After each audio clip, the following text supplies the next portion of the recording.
importante es saber que nuestra casuística propia del país, en mi casa, o en nuestra genética electoral. De ustedes depende de esto, porque nunca la salud ha estado en un nivel tan elevado. Por lo tanto, de las generaciones futuras que son ustedes, creo que está la posibilidad de poder mejorar eso. Correcto. Las cifras que vamos a mostrar no son una realidad nuestra, pero van a llegar a unos comentarios adicionales. Entonces, por la agenda festival, vamos a hablar sobre ello, vamos a hablar sobre el biología, el sangrado digestivo localizado por encima del ámbito del país. ¿Correcto? Es una condición potencialmente mortal porque pone en riesgo la vida del paciente. Es un sangrado por lesiones que vamos a ver más adelante, que puede tener un trasfondo, sabe Dios, si leve, moderado o severo, depende de la etiología, depende de la cuantía. Correcto, dependiendo también de las comorbilidades y del paciente. Si su paciente es único, tiene mucho más posibilidad de una mortalidad más alta que un paciente más joven. Correcto. Ahora, en Estados Unidos significa una estadística de 165 casos por cada 100.000 hospitalizados. La mortalidad de esta enfermedad del coraje festival puede ir en ciertas estadísticas de 10 a 14%, dependiendo de dónde llegue el paciente a la emergencia. ¿Por qué? Porque es una cuestión que pone en riesgo su vida, como hemos dicho, una enfermedad que pone en riesgo la vida del paciente, una situación que pone en riesgo la vida del paciente, pero también de acuerdo a dónde llegue a la capacidad de resolución de este. Si queremos un centro de una costa médica, en nuestros medios, en las zonas más alejadas, tal vez no exista un médico, gastroenterólogo, gastroenterólogo, como se encuentre, como hemos visto con sueros de crecimiento, con calzones plasmáticos, con sangre de mama, etc. Entonces, la mortalidad depende de la cantidad del paciente, del tipo de paciente que tenemos, pero también del lugar a donde el paciente se va a seleccionar. Correcto, entonces es multifactorial. Las comorbilidades son en los sitios, en países o en ciudades en que sí cuenten con un armamento, un gastroenterólogo o una logística adecuada. La mortalidad básicamente es por el rápido manejo que se puede tener, pero también básicamente por la comorbilidad del paciente, como veremos más adelante. Un 85% de las hemorragias masivas altas suelen cesar espontáneamente, ¿correcto? Y un 85% de estos pacientes tienen hemorragia digestiva que se origina en el tracto digestivo superior.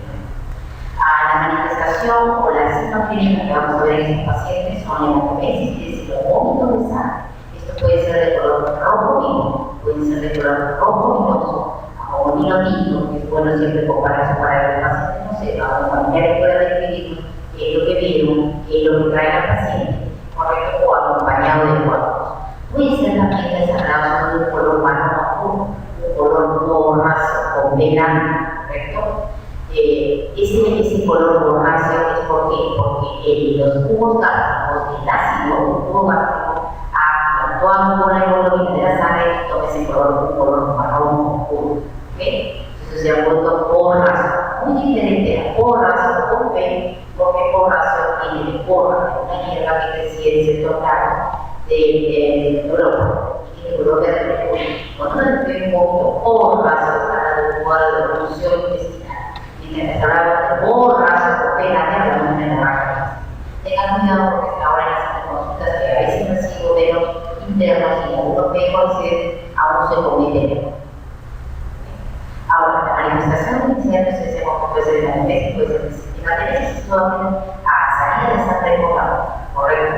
Puede ser melena, es decir, salida de sangre por la vía rectal, generalmente de color negro, de un color muy ferido, color característico, color negro como el betún, como la brea, como el betún que uno echa el zapato, tiene que comprarlo como el paciente. No hay negro claro ni negro oscuro. Uno le pregunta al paciente y le dice negro como eso, le señala lo que sea realmente negro, y le dice no, un poquito más claro. Entonces eso ya no es una melena, ¿correcto? La melena es negra como el betún, como la brea.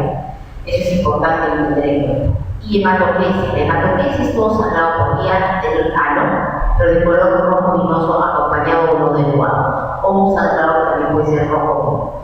Puede una hematomesis significar una hemorragia digestiva. Es raro, pero se puede dar. Y eso se ve en pacientes que tienen el tránsito intestinal bastante acelerado. Recordemos que la sangre en la luz intestinal es un factor que hace que la motilidad aumente. Y eso puede dar una hematopesia. Correcto. Entonces, no una hematopesia 100% va a ser índice de que no es un sangrado de la vía digestiva, también puede ser de la vía digestiva. Pero lo más frecuente es encontrar hematopesia sistémica. Este es un cuadro sí, de la Edad Media, donde se ve que, de acuerdo a los pacientes que recibieron, de acuerdo a la edad, el índice de mortalidad por hemorragia digestiva alta iba subiendo. Por lo tanto, un factor de riesgo independiente a otros factores es la edad. A un grupo de mayor edad, mayor riesgo de mortalidad. Y eso, como les decía, por la comorbilidad del paciente. Los pacientes mayores van a tener mayor insuficiencia cardíaca, mayor distrés pulmonar, tienen problemas renales, etc. ¿Correcto? La juventud de piel del paciente. Bien, veamos las causas de la hemorragia digestiva alta. En primer lugar, la úlcera péptica sigue siendo una de las causas más frecuentes de este paciente, que se presenta por hemorragia digestiva alta en la crisis. La úlcera péptica, la úlcera no bien tratada, no atentada adecuadamente, representa en un 50-60% de la etiología de la hemorragia digestiva alta. 80% de estos casos es la forma espontánea. Las lesiones agudas de la mucosa gástrica ocupan un 10-15%, son las más llamadas erosiones y pueden estar desde el tubo digestivo alto, desde el estómago y también en el duodeno. Muy frecuentemente la etiología de estas erosiones es por antiinflamatorios no esteroideos, de los cuales abusamos. Ustedes, como alumnos de medicina, la familia y los amigos ya lo van por médico y todo el mundo tiene que recetar, ¿correcto? Ni de la vecina, ni de la amiga, ni de la familiar, ni de la enamorada, le pregunta a uno qué cosa le tiene que tomar, porque le duele la cabeza, porque le duele la mano, y todo el mundo puede empezar a usar antiinflamatorios. Mucho cuidado con eso, aparte de las alergias, puede causar hemorragia digestiva. Muchos antiinflamatorios están usados en la inclusive como antipiréticos. Hemos tenido niños que por ibuprofeno, dado por la mamá con cuadros febriles similares, han hecho hemorragia digestiva. Entonces, mucho cuidado con los antiinflamatorios, porque como les digo, se usan para dolores orofaringios, migrañas, dolores de cabeza, dolores menstruales. Tengan cuidado, por favor. Además de eso, las varices esofágicas con análisis gástrica representan a un 5 a 10% de una patología muy importante en pacientes que tienen enfermedad inflamatoria crónica del hígado. ¿Correcto? Eso significa cirrosis hepática. Los pacientes con cirrosis hepática o con hepatopatía crónica, son aquellos que van a desarrollar hipertensión portal y estas van a traer esta hipertensión portal, varices esofágicas y varices gástricas. Las hernias del hiato que pueden traer la enfermedad por el flujo gastroesofágico constituyen un 3 a 5% de causa de etiología de hemorragia digestiva. Normalmente el esófago no debe tener un pH de sustancia ácida. Si este existe por un reflujo gastroesofágico que puede o no presentarse como hernia del hiato, entonces va a haber un factor que permita que el ácido del estómago vaya hacia el esófago y este esófago va a tener una injuria crónica. Esto puede causar ilusiones, puede causar heridas, puede causar laceraciones y también ser causa de hemorragia digestiva. El síndrome de Malo-Levi's representa también un porcentaje similar de 3 a 5% y se da, si ustedes recuerdan, en pacientes que tienen vómitos, primero acá muy frecuentes, luego vómitos alimentarios muy intensos y puede haber desgarramiento de la mucosa que se encuentra en la unión esofágica. Este desgarramiento va a traer sangrado que generalmente se autolimita. En algunos casos sí persiste y trae una baja de la hemoglobina o presión arterial baja, con taquicardia, con síntomas de embólico, para que tiene endoscopia de urgencia y tal vez un tratamiento endoscópico terapéutico como veremos más adelante. Los tumores, por supuesto que también son causa de hemorragia digestiva, en primer lugar tumores del esófago, tumores del estómago, cualquiera sea su localización, y también tumores duodenales están en la primera, segunda o tercera porción de la entrada. El sangrado por úlcera péptica tiene varias aristas que lo permiten. Por ejemplo, los antiinflamatorios que se dan en pacientes que tengan también elevación de la producción de ácido va a ser uno de los factores. La presencia de Helicobacter pylori se dice que también puede ser factor de esto. Una enfermedad crítica, por ejemplo, pacientes grandes quemados, pacientes después de un shock trauma, pacientes que han tenido hipoperfusión con shock, o pacientes pacientes con enfermedades crónicas severas. ¿Okay? Entonces, esto va a traer una disminución de la barrera mucosa protectora que tiene el estómago. Asimismo, va a disminuir la cantidad de sangre o de fluido sanguíneo que llega hacia las células de la mucosa gástrica, se va a irrumpir o se va a romper esta integridad de la mucosa. Con el ácido gástrico va a haber una erosión o una ulceración y esto provoca sangrado. El sangrado puede ser mínimo, puede ser moderado o puede ser severo, dependiendo de si existe un vaso sanguíneo debajo de esta erosión o de esta úlcera. Bien, ¿qué hay sobre la gastropatía aguda, hemorrágica erosiva? Como estábamos hablando sobre el uso y abuso de antiinflamatorios. Hay personas que, es cierto, abusan, pero también hay personas que requieren los antiinflamatorios por enfermedades subyacentes, por ejemplo, enfermedades reumatológicas. Pero que estos pacientes tienen que usar de todas maneras antiinflamatorios o pacientes cardiópatas que usan ácido acetilsalicílico. Pacientes que tienen stent por bypass aortocoronario son necesarios que usen aspirina, o esa es en combinación de aspirina con sustancias acidificantes de la sangre, que son por ejemplo el clopidogrel. Entonces, la suma de estos va a ser también un factor que permita que se desarrolle esta hemorragia por erosiones.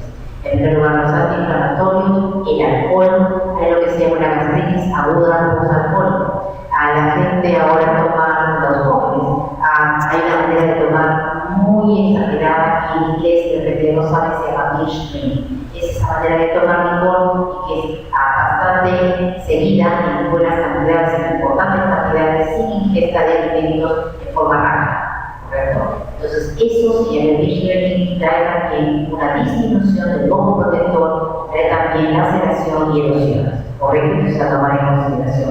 Los ácidos biliares en el reflujo biliar, por ejemplo, así como tenemos un esfínter incompetente a nivel del cáncer que permite un reflujo gastroesofágico, también existe a veces una incompetencia en cuanto al píloro que se nos cierra y produce la llamada gastritis por ácidos biliares o gastritis biliar.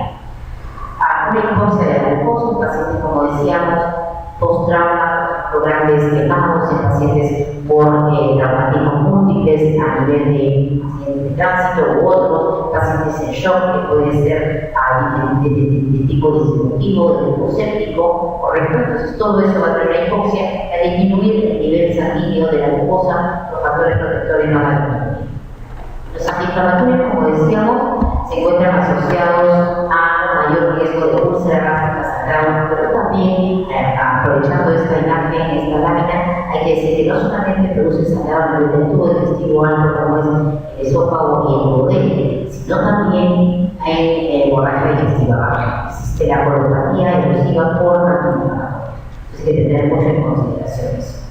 La ulceración o la erosión ocurre más frecuente en el primer mes de uso de estos antiinflamatorios y se dice que puede ser dosis dependiente, pero también no solamente es dosis dependiente, sino la susceptibilidad del paciente. Hay pacientes que con una sola toma pueden hacer hemorragia, ¿correcto? Y no solamente ver eso, cuando ustedes estén en emergencia, pues cómo pueden hacer, van a ver pacientes que usan crónicamente, si es así como dicen, en el cuadro que usa una o dos veces, hacen hemorragia digestiva. Y no solamente por vía oral, la medicación de antiinflamatorios, si no recuerdo bien, también por vía intramuscular o parenteral, el mismo efecto parenteral. Entonces, tener cuidado con la administración de antiinflamatorios. Los pacientes que presentan hemorragia digestiva gastrointestinal deben de continuar el tratamiento con antiinflamatorios de ser posible, ¿correcto? O iniciar una protección del aparato digestivo. Se dice que la protección puede ser, como vamos a ver más adelante, con inhibidores de protones o también inhibidores de H2, por ejemplo, la ranitidina. El problema es que no siempre la protección es 100%. Entonces, uno no le puede asegurar que se cuando el profesor se usa antiinflamatorio por la casa o el paciente reumatológico, esto va a evitar de todas maneras un 100% de hemorragia digestiva. Entonces, hay que tener en consideración la susceptibilidad del paciente, la comorbilidad general. ¿Qué pasa con los corticoides? Los corticoides también son usados en diferentes etiologías, en diferentes enfermedades. A veces se pueden sumar corticoides como antiinflamatorios, como decíamos nosotros, en pacientes reumatológicos, corticoides o aspirina en pacientes que tienen problemas reumatológicos, pero además también pueden tener una cardiopatía o alguna cosa similar. Entonces, Viendo esto, en el análisis se ha observado un aumento en el riesgo de sangrado en los pacientes que usan corticoides, aunque no fue significativamente mayor en aquellos que usaron tratamiento de corticoides combinado con aspirina o antiinflamatoria. La sumatoria de estas medicaciones va a aumentar la posibilidad de sangrado. No vemos muy bien, pero en esta área se ven pequeñas heridas cubiertas por un material que ustedes ven aquí, de un color marrón oscuro, en este caso medio negruzco, y es porque no tenemos un buen ambiente para ver, ¿no? Pero se ven, aquí ven ustedes zonas un poco más rojizas, y estas, el material oscuro es por sangre depositada, que había sangrado, pero que por la acción del ácido gástrico toma el color marrón oscuro. Este es otro tipo de lesiones que también pueden originar hemorragia digestiva, que son lesiones vasculares, generalmente congénitas, que desarrollan los pacientes o algunos pacientes, por ejemplo, los pacientes renales, tienen tendencia a formar este tipo de lesiones vasculares. Se llaman metastasis vasculares, son submucosas y deben, en algunos casos, pueden dar hemorragia digestiva importante o parte de lo importante. El tratamiento acá lo hacemos con algún plasma, como veremos más adelante. Esto es una hemorragia de tipo peritonial, que deben varias lesiones vasculares. Esto es una gastropatía hipertensiva portal, que el paciente que tiene hipertensión portal también desarrolla mucho más vascularidad en la submucosa y puede, por qué no, ocasionar hemorragia digestiva y poner en riesgo la vida del paciente. ¿Qué es lo que tenemos que tener frente a un paciente que llega a una emergencia? Generalmente llega a una emergencia estos pacientes para esa consulta externa manifestando lo que han tenido más de meses. En primer lugar, la anamnesis y el examen físico siempre deben estar en primer lugar, ¿correcto? Entonces, les pido por favor que siempre hagan eso en cualquier paciente que ustedes tengan de cualquier especialidad. No esperar que venga la ecografía, que venga el endoscopista, que le dice la consulta de gastroenterólogo, que venga el paramédico y que le diga. Entonces uno tiene que saber ante qué paciente está, qué comorbilidades tiene, qué efectos secundarios puede tener cualquier medicación de glaucoma y si hubiera o no algunos factores que han predispuesto al paciente a tener esta complicación de hemorragia digestiva. Ingesta de antiinflamatorio, medicación habitual, ingesta de alcohol, las cosas que hemos visto en las anteriores imágenes.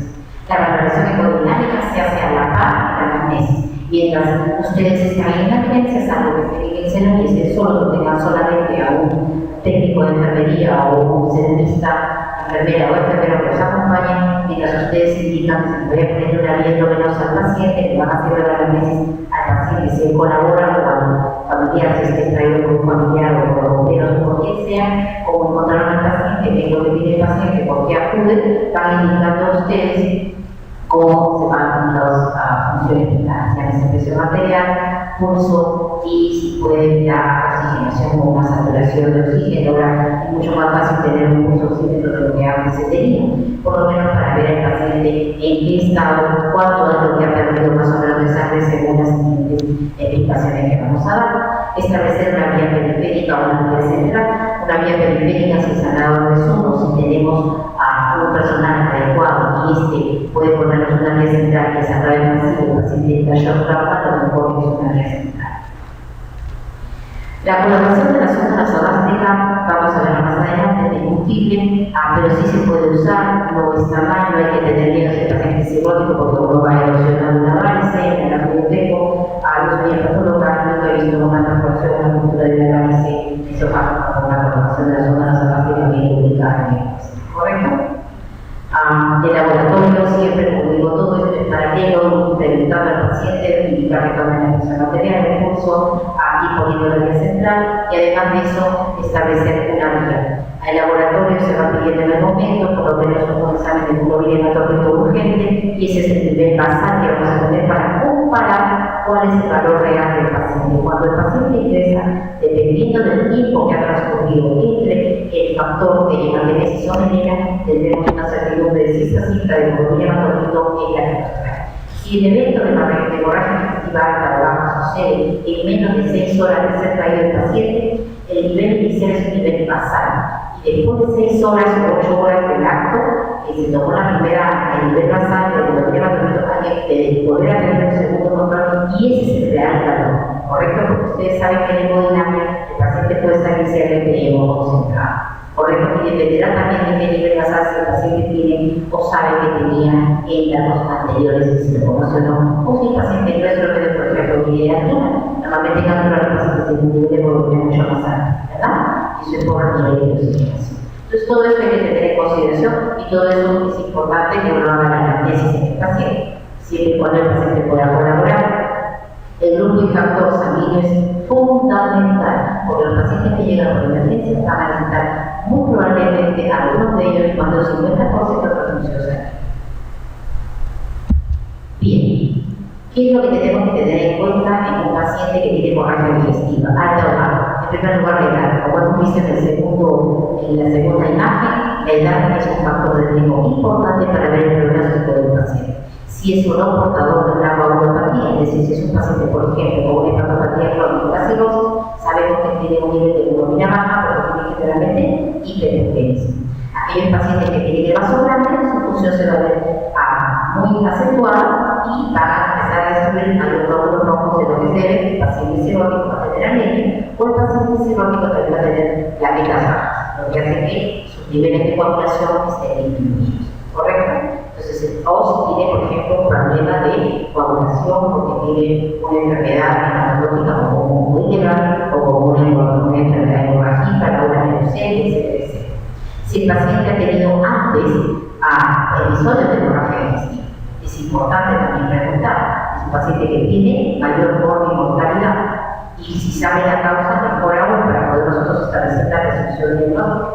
Si el paciente llega con una inestabilidad hemodinámica y no puede tener diálisis de frente, lo vemos estar sudoroso, está chocado, no colabora con el interrogatorio, inclusive puede estar en coma, entonces tiene que entrar a shock traumas a pacientes que van a demandar mayor trabajo mucho más rápido. El sangrado intrahospitalario, si un paciente llegó con hemorragia digestiva, se estabiliza, pero presenta una recidiva o un resangrado, es un paciente de mayor riesgo mortalidad. ¿Correcto? Como si el paciente está hospitalizado por alguna otra causa, vaya a ser por una enfermedad neurológica, lo han operado, por ejemplo, de un tumor cerebral, de una hemorragia cerebral, y es un gran quemado intrahospitalaria que el paciente presente en hemorragia digestiva, estamos hablando de un paciente que ha complicado por su etiología de hospitalización, pero además se complica además por hemorragia digestiva. Por tanto, su manejo va a ser mucho más complejo. Si el paciente tiene hipertensión portal, sea tipo cirrótico o no cirrótico, también es un paciente que va a tener un sangrado mayor. Como hemos visto, puede desarrollar varices esofágicas, varices extragástricas, que implican un mayor volumen de pérdida sanguínea y poner en riesgo la vida de la. Si el paciente tiene hematemesis repetida, al igual que la anemia reiterada, son cuadros que ponen en la alerta anemia. Si el paciente tiene una enfermedad congénita severa, como por ejemplo, puede congregar una enfermedad crónica terminal en hemodiálisis o en hemodiálisis, sabemos que ellos producen menor cantidad de hidropoietina, son pacientes que tienen una anemia, ¿no? Y si encima tienen hemorragia digestiva, su nivel de compensación va a ser mucho menor, su pronóstico mucho más ser sombrío, ¿correcto? Y requiere un tratamiento mucho más rápido. Lo mismo si es un paciente mayor y de repente un paciente joven que tiene una enfermedad coronaria severa o una enfermedad valvular severa, obviamente su estado hemodinámico va a estar mucho más comprometido. Si el paciente tiene una anemia severa por problemas hematológicos, problemas renales, problemas de tumoración, problemas, por ejemplo, está tratándose de una neoplasia, cualquiera que esta sea la quimioterapia que causa anemia y se hace hemorragia digestiva por alguna situación, también es un paciente que va a necesitar un mejor manejo. Y cuando los antecedentes médicos es importantísimo, y eso se debe preguntar apenas llega el paciente, si solo tiene hepatitis melena o hemorragia digestiva baja, tragedia o retorragia, entonces se puede preguntar siempre si ha tenido episodios anteriores de hemorragia digestiva alta o baja, según sea el caso, y si él sabe o conoce la familia cuál fue la causa predisponente de este anterior cuadro. Eso es importante. Generalmente, como dice acá, más del 50% sangra por la misma etiología. No es en el 100%, pero es importante saber. Si hay enfermedad hepática, abuso de alcohol, puede ser como decíamos, una hemorragia secundaria, hipertensión portal, una enfermedad hepática crónica. Si tiene un aneurisma de aorta, puede tener una aorta periférica, pacientes seniles, una telangiectasia hereditaria o adquirida, porque hemos visto que hay lesiones musculares como angiodisplasia. El examen físico es importante porque existe lo que se llama el síndrome de Berger. No sé si ustedes se acuerdan, son pacientes que tienen unas manchas a nivel de la mucosa oral, uno ve los labios, la parte interior de la mucosa gíngiva, ve unas manchas de color marrón claro. Entonces, eso nos puede hacer pensar de que tiene gases musculares y tiene también pólipos, y estos pólipos pueden sangrar. Si el paciente toma antiinflamatorios, se dedica a usar aspirinas, si usa aspirinas humanas corticoides, como hemos visto asociaciones, entonces pueden ser pacientes que hagan úlceras o erosiones en el tubo digestivo alto. Si hay pérdida de peso, uso de alcohol, tabaquismo, disfagia, que nos hagan pensar que el paciente es portador tal vez de una neoplasia, si hay estado consumptivo del paciente. Si hay una gastritis por estrés, llamamos estrés no al estrés de comenzar con una enfermedad, sino al estrés de, por ejemplo, una enfermedad como politraumatizados, pacientes cardiaqueados, pacientes sometidos a una gran operación, etc. ¿Correcto? Y que lleven a una falla multiorgánica. ¿Y esto por qué? Porque si nos acordamos con la imagen que vimos anteriormente, la distribución disminuida de sangre, es decir, la hipovolemia o el menor flujo hacia la cavidad gástrica, esa mucosa gástrica, va a causar las erosiones o úlceras. El síndrome de Mallory-Weiss, ahora hablamos de pacientes que tienen vómitos importantes con arcadas previa, importantes es el marcamiento de la unión esofagogástica. Los signos de sangrado, como decíamos, van a ser hemorragia digestiva, hematemesis, melena o ambas en el 50% de los casos. Hematemesis viene de emesis, que significa sangre roja rutilante o amarronada, y decíamos en términos borras o comedia. Son hemorragias que tienen un origen por encima del momento de Grace, son rojo rutilante, en algunos casos cuando el sangrado está, o la fuente del sangrado, el origen del sangrado está cerca, como por ejemplo la varices esofágica o varices gástricas. ¿Correcto? O el sangrado también en Mallory-Weiss. Las melenas son deposiciones de color negro, brillantes, sin un color característico, el 90% se originan por encima del ligamento de Grace, el 10% en el delgado o color derecho. Se observa desde que uno pierde aproximadamente unos 150 milímetros cúbicos de sangre. La hematogenesia, como dijimos, es la salida de sangre por la vía anal. Correcto, puede ser sangre rojo rutilante con una enfermedad hemorroidal complicada, o puede ser también del tubo digestivo del colon o del hemorroide. Correcto, puede ser sangre rojo luminosa, amarronada con sangre, generalmente por hemorragia digestiva baja, o puede ocurrir en raros casos raros, puede ocurrir en una hemorragia digestiva masiva que implique una mayor y rápida evacuación del contenido intestinal como aumento del peristaltismo. En cuanto a los síntomas y signos, el paciente puede tener dolor epigástrico de tipo urente que calma con alimentos, lo cual nos va a orientar hacia que tiene una enfermedad osteopéptica de la que no tiene tratar. Siempre que el paciente colabore, hay que preguntar la anamnesis y el examen físico no lo va a sustituir ningún examen de imagen ni ningún examen de otro tipo. La pilosis, recuerden que la pilosis es el acto que el paciente refiere en el tercio medio del tórax anterior y que se debe a una enfermedad por el reflujo gastroesofágico en la que esto haya sido tratada.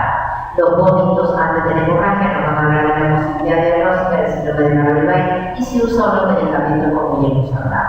El clopidogrel, anticoagulantes, aumentan 3 veces la potencialidad de tomar aspirina como usan algunos pacientes, sobre todo aquellos pacientes que han tenido una insuficiencia cardíaca sometidos a estéril o a bypass aortocoronarios, tienen tendencia a usar aspirina más clopidogrel por limitación cardiológica y tenemos estos problemas.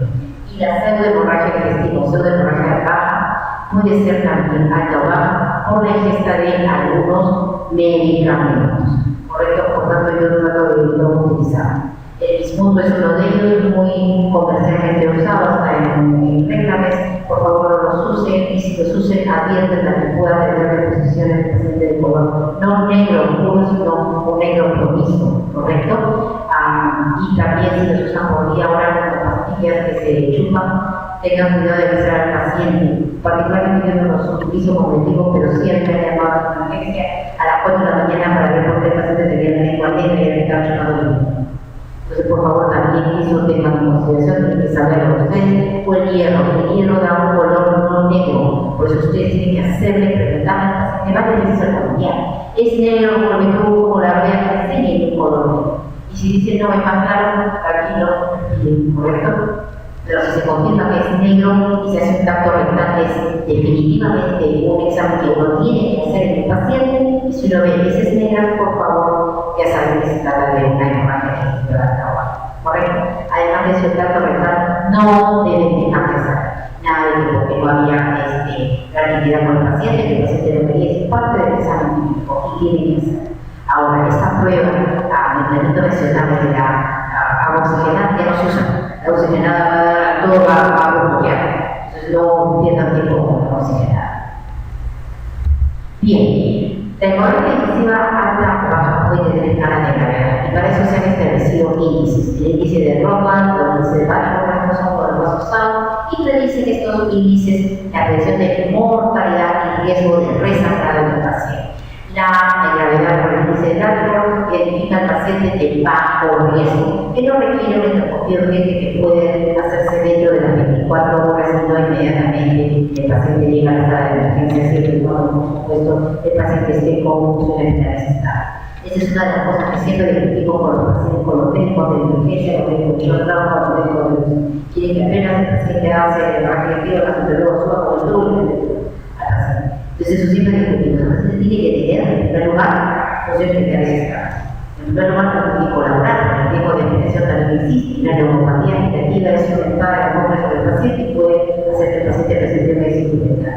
Entonces es mejor estabilizar al paciente, poner expansores pneumáticos, alcoholizarlos si es necesario, correcto, y luego con toda tranquilidad se hace el endoscopia. Entonces estos son los criterios de gravedad, por ejemplo, son predictores de alto riesgo de resangrado o de mortalidad en pacientes con sangrado gastrointestinal alto y monovaricción.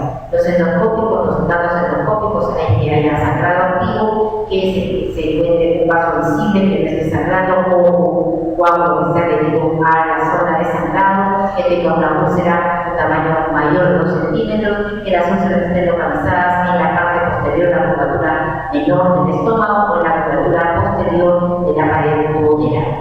En los signos clínicos, obviamente, como dijimos anteriormente, la edad es importante, el paciente que entra con shock, el paciente que tiene un pobre estado de salud, correcto, enfermedades comórbidas, baja hemoglobina desde el inicio de su ingreso, el paciente que ha tenido hematemesis ilíaca, o el paciente que requiere transfusión sanguínea. Si hay color rojo fresco a nivel de las pérdidas rectales, el examen que uno puede hacer, o también en la sonda nasogástrica nos va a dar un sangrado activo y que tenemos que ser mucho más diligentes y mucho más rápidos en las medidas a tomar con el paciente. Si el paciente tiene una sepsis, es un paciente que también no va a responder bien porque su estado intramuscular va a estar alterado, su osmosis está alterada. A niveles de urea femenina van a ser elevados y tenemos para esto la conocida regla de Apache o la tabla de Apache que va a localizar pacientes si tienen un riesgo mayor de mortalidad, ¿correcto? Asimismo, el score de Roca que variábamos, que hablábamos anteriormente para el riesgo de desangrado, la edad es importante, tiene un puntaje hacia el lado, si vemos, tiene mayor puntaje a gente que tiene mayor edad. El shock, asimismo, si tiene más de 100 latidos por minuto, taquicardia, tendrá un porcentaje activo, una nominación, un puntaje, o dando mayor puntaje a lo que tiene taquicardia. Enfermedades comórbidas también tienen un puntaje y así también hay un score que hacer. En la vista endoscópica, si no hay lesiones malignas, si hay enfermedad oserosa péptica, si hay cáncer gastrointestinal, es decir, todo tiene un puntaje que se suma y este score va a darnos un riesgo de bajo, moderado o severo sobre el resangrado. El dashboard lo que quiere decir es la posibilidad de que el paciente pueda esperar unas horas haciendo y ya que no sea esta de emergencia que tiene poco riesgo de resangrado, también con una valoración sobre la variable de presentación como son la presión, la urea a nivel sanguíneo, la hemoglobina, los ácidos hemoglobina en varones, en damas y otras variables como son el pulso, la melena, pérdida de conocimiento, o estados sindromales, enfermedad hepática de fondo o enfermedad cardíaca de fondo. Todo esto va a darnos un puntaje que si va a ser de alto riesgo, si necesita una endoscopía dentro de 24 horas o si tiene mayor necesidad de transfusiones sanguíneas. Los exámenes de laboratorio, como decíamos, son también también desde un inicio, saber cuánto tiene el paciente de hemoglobina hematocrito desde un inicio no hacer un nivel basal. Recuerden que después no vayan a pensar que si toman 6 a 8 horas después el paciente empezó con hemoglobina de 10 y luego a las 6 horas tiene 9.8 o tiene 8 de hemoglobina, el paciente va a necesitar otra vez la examen, no evaluar el estado del paciente y si tuvo o no taquicardia durante el proceso de desingreso para ver si el paciente está sangrando o no, ¿correcto? No hay una disminución inmediata porque la homeostasis del paciente, sobre todo si el paciente joven, va a tratar de compensar el nivel de oxígeno que tiene que llegar a cada célula y existe lo que se llama la hemoconcentración. Pero es importante tener un nivel de hemoglobina hematocrito basal. El monitoreo debe ser de 2 a 8 horas, pero 2 horas siempre y cuando el paciente tenga comorbilidades, un paciente senil, un paciente que está, por ejemplo, postoperado de problema neurológico o tener un infarto de miocardio, una enfermedad cardiovascular bastante informante y se encuentra en UCI, puede hacerse cada 2 a 4 horas, pero en lo general estamos dando cada 8 o cada 12 horas, dependiendo de la gravedad y severidad del paciente. Los niveles de creatinina se deben también a medir, hemorragia aguda para la anemia, hipotonomocítica no crónica, salvo que el paciente tenga alguna otra enfermedad hematológica. La leucocitosis se puede ver en un paciente con hemorragia digestiva alta sin necesidad de enfermedad infecciosa, sí, por un problema secundario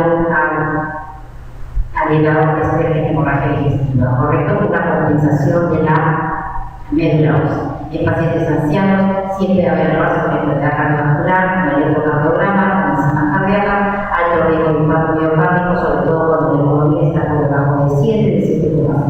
Lo esperen transfusionizan con un paciente mayor de 60 años, donde el paciente tiene hemoglobina menor de 7, hagan apenas el paciente tiene hemoglobina con 8.5 como promedio, viendo sus otras comorbilidades, ¿correcto? El 50% de pacientes sufren del dolor precordial, que no es tomado en cuenta. Muchos pacientes se tienen ese tipo de dolor en el pecho y el paciente le dice, no, está asustado, el médico o el interno está asustado, está preocupado, y el problema es que de repente está haciendo un impacto con la gente que está sufriendo y no está dando importancia. Entonces el electrocardiograma también es importante. Entonces este esquema es importante tanto para hemorragia digestiva alta como baja, en primer lugar, el esquema general habla sobre la reanimación, en cuidados intensivos o generales de acuerdo a cómo se presenta el paciente ante la emergencia, que es el primer caso donde llega, rara vez el paciente llega al consultorio externo. La etiología es un pilar fundamental para saber la etiología de la causa de la hemorragia digestiva alta o baja, sobre la endoscopía oral o una colonoscopia. Y el tratamiento farmacológico, el tratamiento endoscópico, el tratamiento quirúrgico, como veremos más adelante, dependerá de la etiología y la evolución del paciente. La forma de presentación de la hemorragia digestiva baja, en este caso aguda, se puede ver en estos diferentes porcentajes en casos como diverticulosis, que es muy frecuente en pacientes ancianos, angioplastias que también hemos visto en el tubo digestivo alto, se pueden dar en el tubo digestivo bajo, ¿correcto? Y en enfermos renales que tener cuidado en esto. El paciente con colitis, que pueden ser enfermedades inflamatorias, como colitis ulcerativa crónica o enfermedad de Crohn, el paciente que tenga neoplasia, el paciente que ha sido sometido a procedimientos endoscópicos como una polipectomía, de repente no tiene una buena coagulación o una condición adecuada, en el momento se desestimó un sangrado, se empezó a ver pequeño, se dejó ahí, no se puso ningún clip hemostático, no se quitó una sustancia que pueda parar el sangrado, entonces hay sangrado post-procedimiento. El 4 a 10% es una patología anorrectal a la cabeza, las enfermedades hemorroidales, las fisuras, correcto, que también dan hemorragia digestiva baja, pero en menor cuantía. Raro es que las hemorroides den hemorragia digestiva severa. Hemos tenido casos de hemorragia digestiva baja severa con hemoglobina de hasta 4 gramos por ciento visto del paciente con enfermedad hemorroidal, pero no es lo más frecuente. En un solo 11% de hemorragia digestiva de media o oculta, que también hay que ver. Hemorragia digestiva crónica se puede ver en un 4-11% con cáncer de colon, generalmente no llegan con una retorragia o una hematopesia, pero sí pueden llegar con anemia crónica al consultorio externo. Las angioplastias que sangran en poca cantidad pero de forma constante pueden ser causa de hemorragia digestiva baja. Los pólipos también se pueden erosionar con la ingesta de inflamatorios, aspirina, o también por sí solos pueden también sangrarse. Ingesta de medicación puede ser causa de hemorragia digestiva baja con anemia. intestinal también puede dar, como le dijimos, colitis ulcerativa, enfermedad de Crohn, son causas de hemorragia digestiva. La hemorragia digestiva baja también tiene 80% cesan en forma espontánea, generalmente son de poca cuantía, por eso cesan espontáneamente, tienen menor compromiso sistémico que la hemorragia digestiva alta, pero obviamente hay pacientes que por la cuantía pueden presentar en shock, porque requieren transfusión sanguínea también. De acuerdo a la edad, también la patología que causa hemorragia digestiva baja puede verse en niños a divertido de Becker, no olviden esa posibilidad, o en personas jóvenes, la poliposis juvenil, enfermedad inflamatoria intestinal, en adultas patología anorrecta como son enfermedades hemorroidales, pólipos, también neoplasias, defectos sigmoides, recordemos que las neoplasias del colon son más en el lado izquierdo. Las enfermedades inflamatorias intestinales, los pólipos de colon, y en ancianos, a primer lugar, la tuberculosis colónica, angiodisplasias, colitis isquémica, pólipos, así como también cáncer de colon. La evaluación, al igual que la hemorragia digestiva baja, es también la evaluación rápida y también con el examen físico, el tracto rectal, la anamnesis, la evaluación de las funciones biológicas vitales. Y para poder certificar la severidad del paciente, poder tener una idea de cuáles metodologías el paciente puede colaborar con la familia diciendo los medicamentos o antecedentes de hemorragias digestivas anteriores. El tracto rectal es importantísimo, no solamente en pacientes que viven con hemorragia digestiva, sino es parte del examen médico general, ¿ok? Es parte del paciente que ustedes tienen por cualquier patología. El examen del tracto rectal nos puede dar también un diagnóstico de un cáncer que se encuentra a la altura del dedo del médico examinador. Se caracteriza porque uno debe ver en el dedo de guante si hay venenas, si hay hematopesia o si hay un sangrado rojo multigrande que se llama proctorragia. El examen de elección para casos de hemorragia digestiva baja va a ser obviamente el estudio endoscópico bajo llamado colonoscopia. Y es mejor hacer una colonoscopia completa, colonoscopia derecha, o antes que un examen de una colonoscopia izquierda así. Salvo que el paciente sea muy específico, es decir, que solamente en relación con estreñimiento, que tiene una sensación de bulto perianal, que tiene dolor al que es estreñido, que tiene unos casos sangrados, solamente aumenta esa energía. Podemos hacer una proctoscopia que estamos limitando a que según la característica del proceso del paciente puede tratarse de enfermedad hemorroidal. Si esto no es confirmado con una proctoscopia, estamos obligados a hacer una colonoscopia. ¿Correcto? Entonces, la ventaja de la endoscopia es que es un examen que generalmente en más del 80% de los pacientes con hemorragia digestiva baja va a identificar el origen del sangrado, permite múltiples posibilidades terapéuticas para poder solucionar la enfermedad del paciente, es costo efectiva y es bastante segura, aunque de todas maneras, como todo procedimiento, tiene sus riesgos. La desventaja es que es un examen que requiere una invasión porque hay que meter un tubo que mide 1,70 m, el agua, hay que echar aire, por lo tanto va a causar incomodidad, distensión abdominal en el paciente, es susceptible de complicaciones como todo procedimiento invasivo, puede haber perforación, puede haber dolor, puede haber sangramiento, si hay rasgamiento de la mucosa, si hay una iatrogenia. Puede haber estigma de sangrado reciente, no puede haber estigma de sangrado reciente en algún porcentaje de pacientes, aunque bajo, requiere una preparación intestinal bastante incómoda porque hay que tomar unos litros de una sustancia que produzca diarrea, porque hay que limpiar todo el colon, ¿correcto? Y también requiere una dieta importante de líquidos y no dieta blanda ni dieta de nada que pueda comer el paciente, porque si no la preparación no va a ser la adecuada. Requiere sedación en la mayor parte de pacientes y requiere obviamente personal entrenado tanto de enfermería como obviamente médico paciente. Esta es una imagen que les he traído acá para ver la primera causa de hemorragia digestiva en pacientes mayores de edad, que son los divertículos. Como ustedes pueden ver, son por inicio por debilidad de la pared muscular, de la pared muscular del mismo colon, ¿correcto? Este es un caso bastante significativo y a mayor edad, mayor frecuencia. Ahora, pacientes jóvenes también pueden tener enfermedad diverticular, pero sí estamos viendo actualmente. La localización generalmente dice que el colon izquierdo, pero puede haber en el colon derecho también, ¿correcto? Las angiodisplasias son vasos dilatados de pared muy fina, capilares y casi sin capa muscular, producen hemorragia digestiva aguda, de acuerdo a la cuantía del sangrado y el número de angiodisplasias, o puede ser sangrado crónico, mayor frecuencia a mayor edad, también de comorbilidades. Por ejemplo, puede ser pacientes renales Su localización puede ser en el colon derecho, pero también puede ser en cualquier parte del colon. Esto es cuando se ha hecho un procedimiento endoscópico terapéutico, como la polipectomía. El sangrado es en baja cantidad, pero no está exento este procedimiento de complicaciones como son hemorragia digestiva, y los pacientes tienen riesgo cuando son de mayor edad, cuando la preparación no ha sido la adecuada, cuando hay comorbilidades, por ejemplo, enfermedades hematológicas, cuando son pacientes cirróticos, o toman aspirinas, etcétera, por el tamaño, la forma, la localización del pólipo. Hay pólipos que si están en el lado derecho son más difíciles de retirar y puede haber perforación que a veces pasar en la vértebra esta, o va a llevar un mayor sangrado. La técnica, si la técnica no se usó adecuadamente, pues se establece una electrogenia.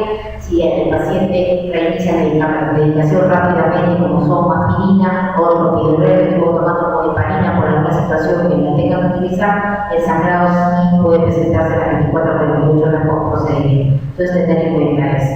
¿Okay? La colitis isquémica también, como decíamos, en pacientes que tienen, por ejemplo, enfermedades angiocoronarias, también van a tener ateromatosis de las arterias, y esto también va a disminuir el riesgo de sangrado porque disminuye el sangrado, el flujo sanguíneo que llega hacia el colon. Esto va a producir una disminución también de la sangre que llega hacia el colon, y puede formarse también erosiones, como decíamos, o úlceras en el paciente mayor. Debuta cuando no la abdominal porque hay isquemia del segmento del intestino delgado, del intestino grueso afectado, y tiene una alta mortalidad porque es difícil el diagnóstico. Su localización puede ser en el ángulo clínico, en los rectos sigmoideos, pero las otras localizaciones no son raras. La retitis actínica o bronquitis actítica se ven en aquellos pacientes, damas o varones, que tienen radiación como coadyuvante hacia una terapia de neoplasia, ya sea neoplasia de cuello uterino en el caso de las damas, o neoplasia de próstata en el caso de los varones. La radioterapia no va a solamente afectar el cuello uterino, sino que traspasa y también va a afectar las paredes del recto, creando una neovascularización también con angioliptasa que está sana. Mayor abuso de pacientes estrios, mayor abuso con el roce de las heces o si hay diarreas. Entonces, eso va a producir sangrado y tiene una terapéutica. Otras causas son las enfermedades inflamatorias intestinales, las colitis infecciosas por gérmenes, en caso de pacientes inmunosuprimidos, el uso de antiinflamatorios, los cánceres colorectales y la patología no rectal común. En conclusión, la hemorragia digestiva alta y baja, sobre todo la baja puede tener una severidad variable, la hemorragia digestiva alta y baja puede autolimitarse en la mayoría de los casos, pero cuando no se autolimitan son un problema para el médico, no solamente para el gastroenterólogo, sino para el médico de emergencia, ¿correcto? Los factores de pronóstico, recuerden bien la edad y la comorbilidad que tenga el paciente. Una videocolonoscopía o una videoendoscopía en caso de hemorragia digestiva alta serán los exámenes de elección para poder tener el diagnóstico preciso en la mayoría de casos, o también tener una posibilidad de endoscopía terapéutica y la solución al paciente. La arteriografía también se puede utilizar como debemos hacer. Los objetivos de tratamiento son, en primer lugar, realizar una adecuada estabilización hemodinámica del paciente para que esto no termine en un shock, trauma y con la herencia implementaria del paciente, hacer el diagnóstico del sitio de sangrado, detener la hemorragia y prevenir la recurrencia. Los pacientes, al pasar por triaje, siempre que sea triaje, tiene que ver el estado del paciente. Si el paciente está sudoroso, está chocado, inmediatamente tiene que pasar a la de no puede estar demorando sin tomarle qué edad tiene, preguntar al paciente de dónde viene, si viene de Chositas, si viene de Portugal, si viene de Portugal, inmediatamente hay cosas que hay que hacer rápidamente. Por esta cuestión de criterio común. Todo paciente con discapacidad hemodinámica debe ser puesto entonces en oximetría, electrocardiograma, presión arterial, la media general que se está hablando, por supuesto que nada por vía oral, hasta que veamos que el sangrado va a parar. Oxígeno suplementario si el paciente se toma pálido, porque sabemos que la anemia también va a hacer que el nivel de oxígeno que llegue a los órganos como son cerebro, hígado, corazón, riñón, se vea disminuido. La colocación de sonda vesical cuando el paciente está en shock trauma y queremos ver su diuresis porque vamos a aumentar también expansores plasmáticos, sangre y sueros.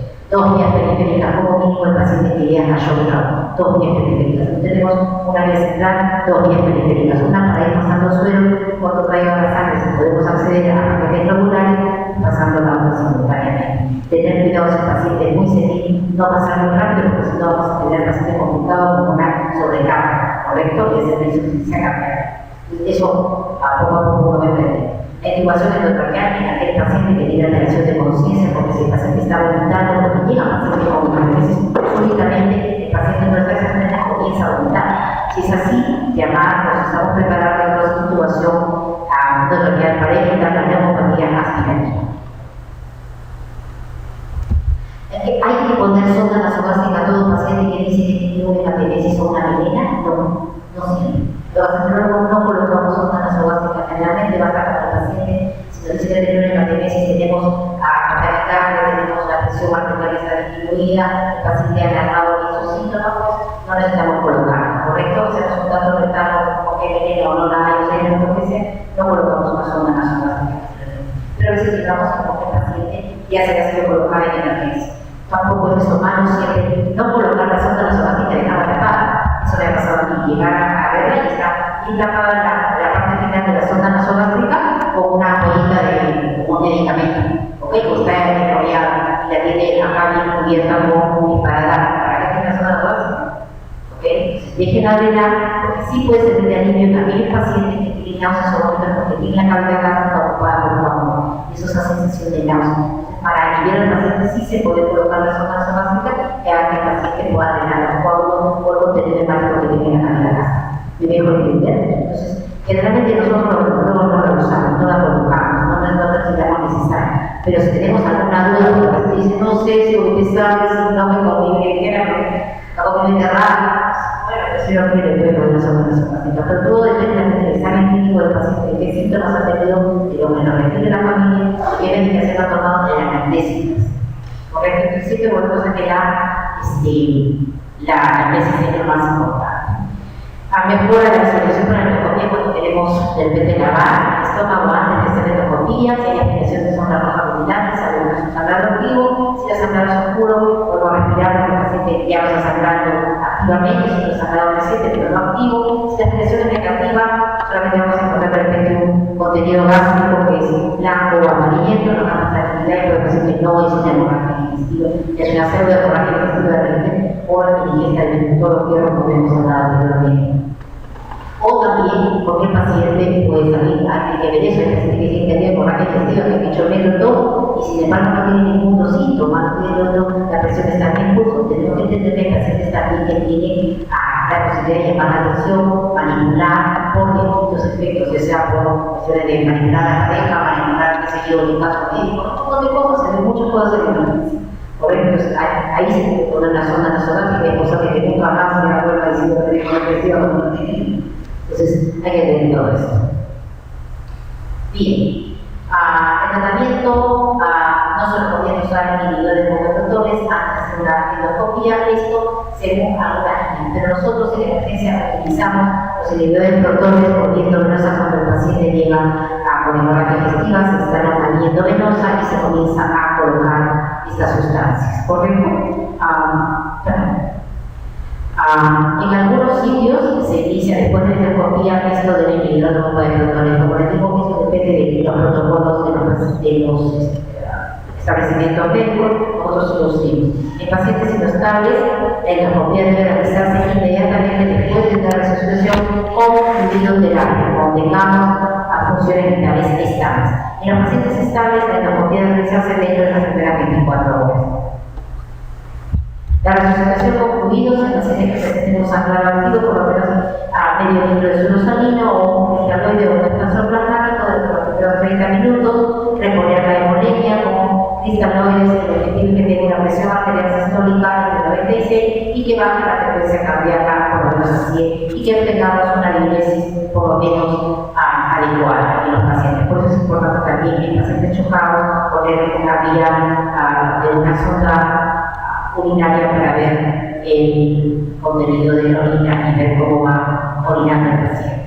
¿Okay? Manejando la diuresis. La transfusión sanguínea debe ser individualizada. Como decía, no es igual a un paciente joven que un paciente senil, no es igual a un paciente que está acostumbrado a una anemia crónica, por ejemplo, no renal, un paciente que tiene una hemoglobina elevada, normalmente.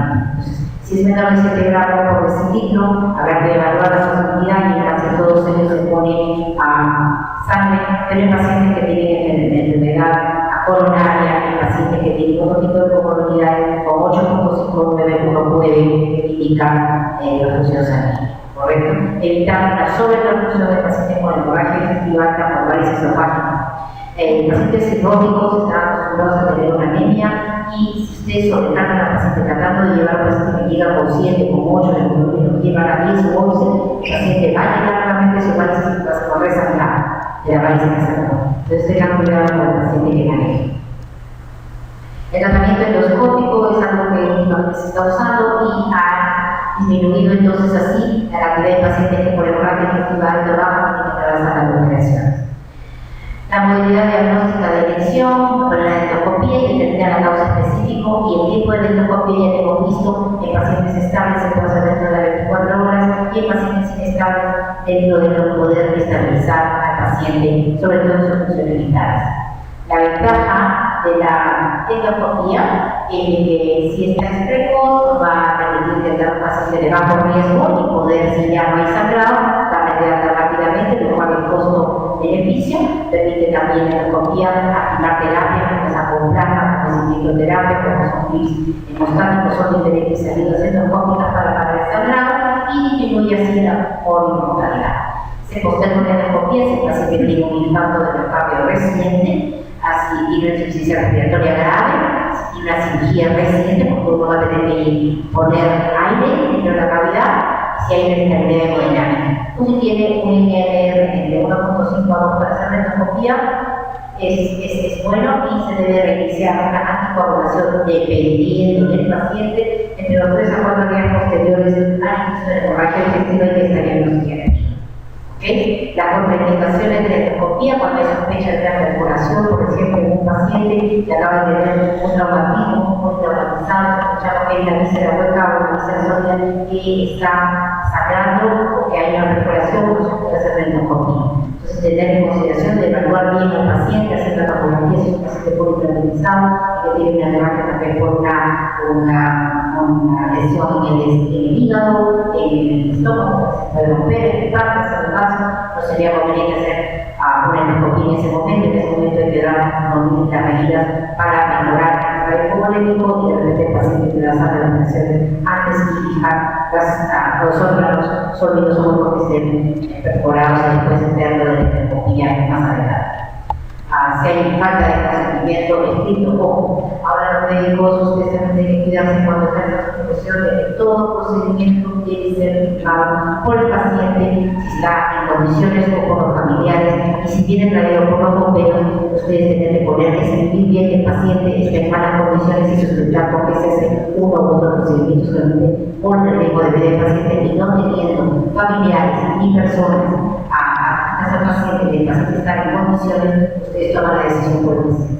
Eso tiene que estar en ¿me deben entender? Si ustedes van a practicar la endoscopía, sobre todo pacientes niños y niños, tienen que tener un consentimiento informado, porque el procedimiento de endoscopía por endoscopía no es exento de riesgos. Y si pasa alguna iatrogenia ahí, los responsables van a ser ustedes. Si no hay consentimiento informado, donde se tiene que estar escrito los riesgos, las futuras complicaciones que pudieran existir, los responsables van a ser ustedes, y legalmente también.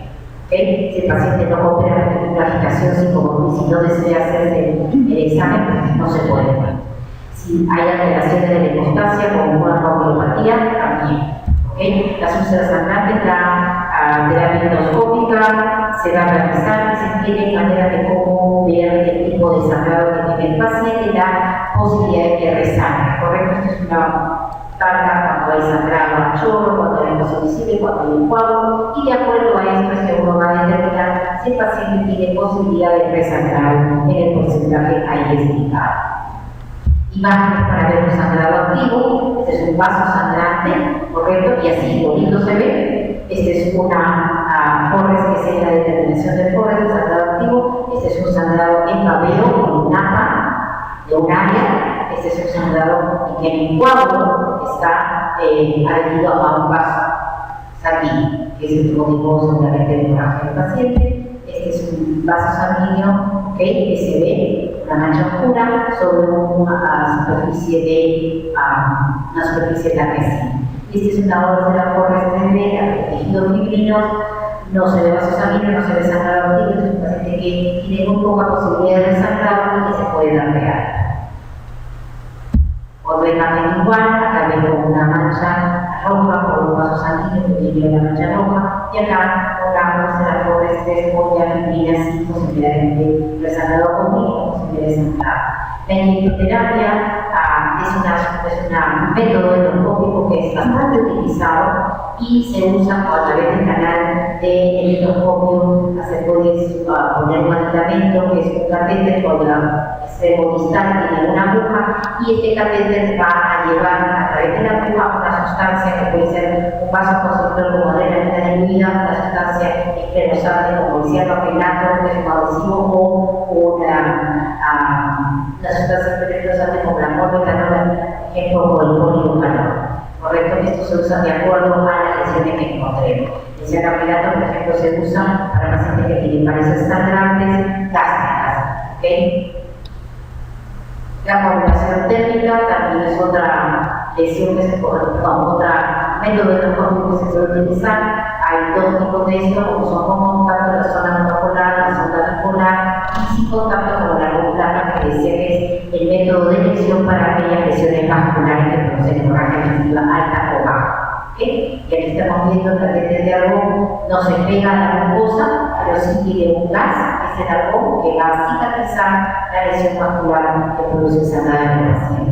Y los métodos mecánicos, como son los clips, estos también se introducen por el endoscopio, un canal de biopsia que tenemos, un canal de trabajo, salen estos clips y se van a poner estos clips dentro de la lesión sangrante, y se puede poner 2 o 3 que sean necesarios.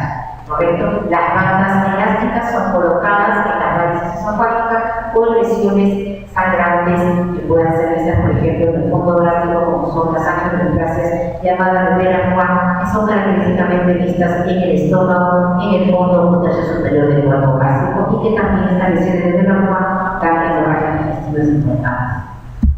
Esta es una imagen de cómo sería la inyección de una varice esofágica con una inyectoterapia, de cómo se traspasa la luz de la vena, se coloca la sustancia esclerosante, que lo que va a hacer es esta sustancia esclerosante fibrosa la capa interna de la vena, produciendo así una sinergia y así disminuyendo la capacidad de que esta varice se vuelva a formar, y pueda resangrar.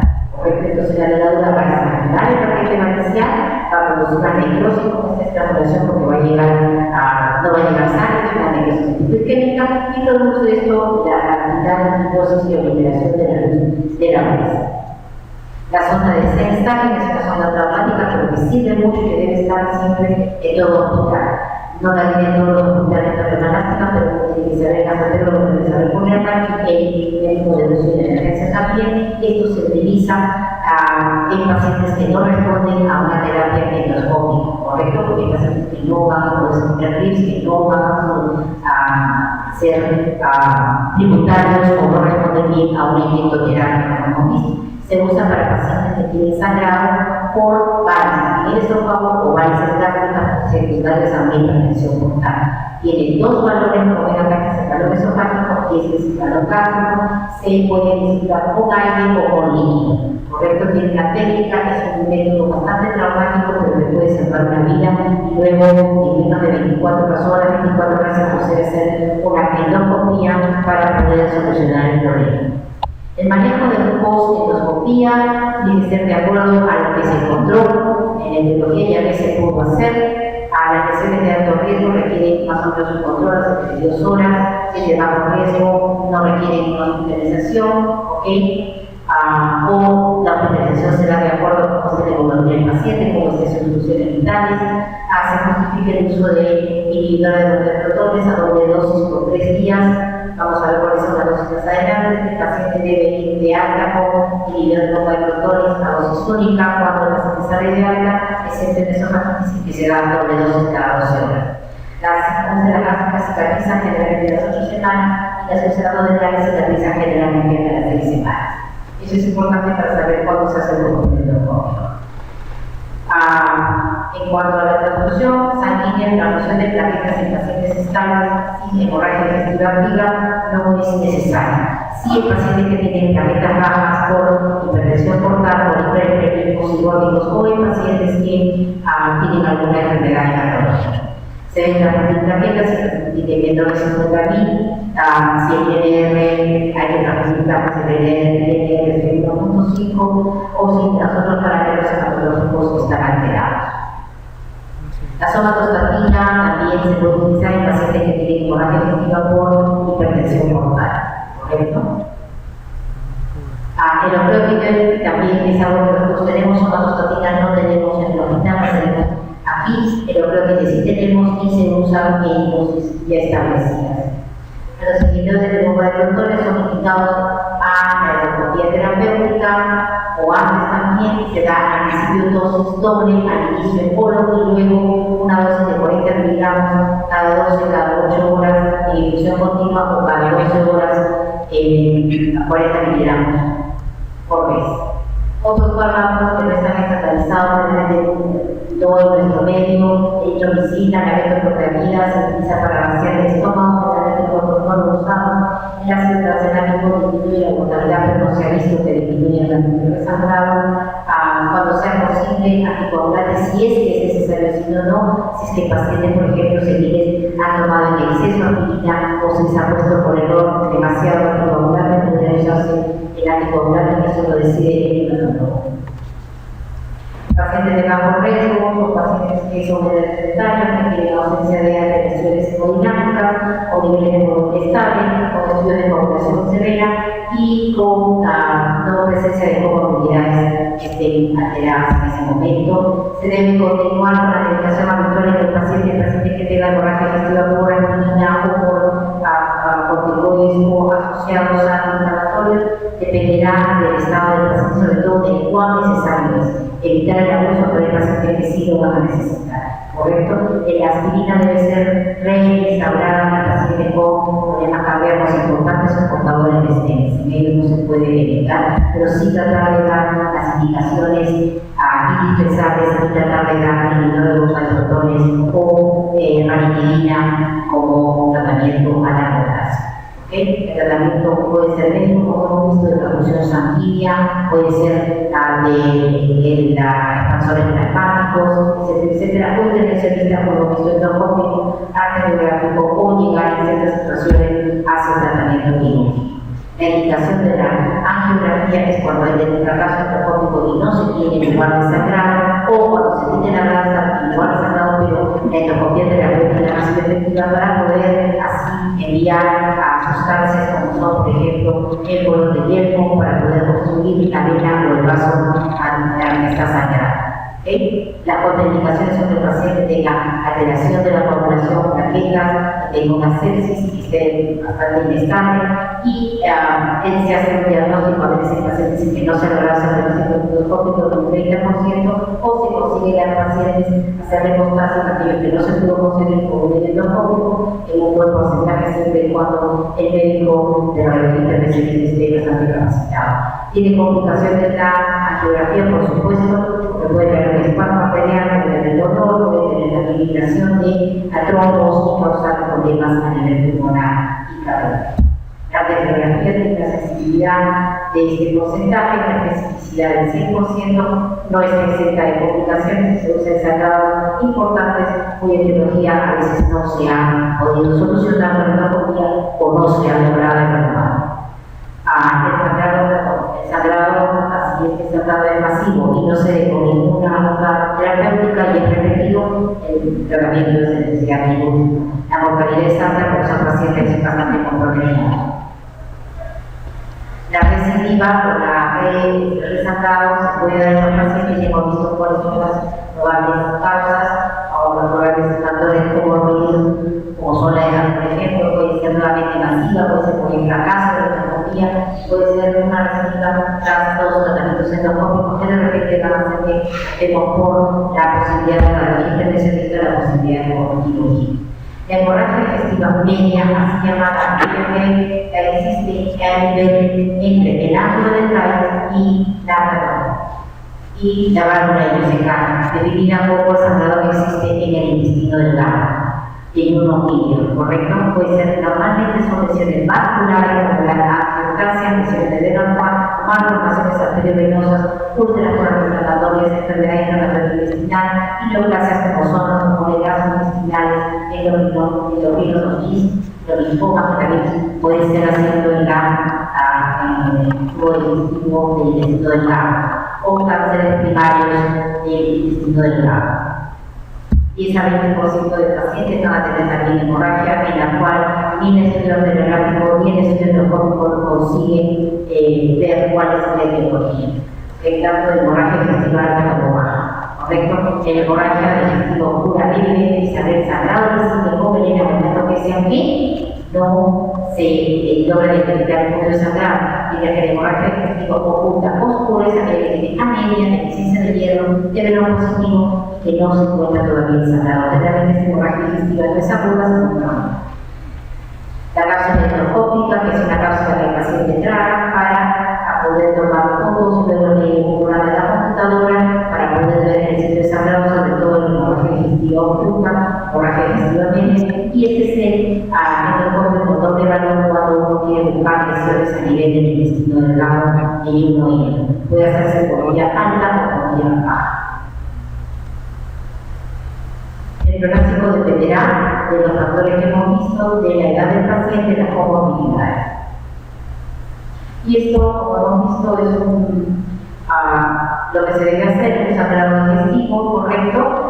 Hay que hacer primero la monitorización, el examen físico del paciente, ver factores pronósticos, poner las vías endovenosa para entender las funciones vitales del paciente y hacer una endoscopia en menos de las 12 horas en el paciente ingresa. Si el paciente es mayor de edad y tiene factores adversos, es importante monitorizarlo, hacer los fluidos endovenosos, transfusiones de sangre o también ayuda de protones, por vía endovenosa o endoscopia también temprana.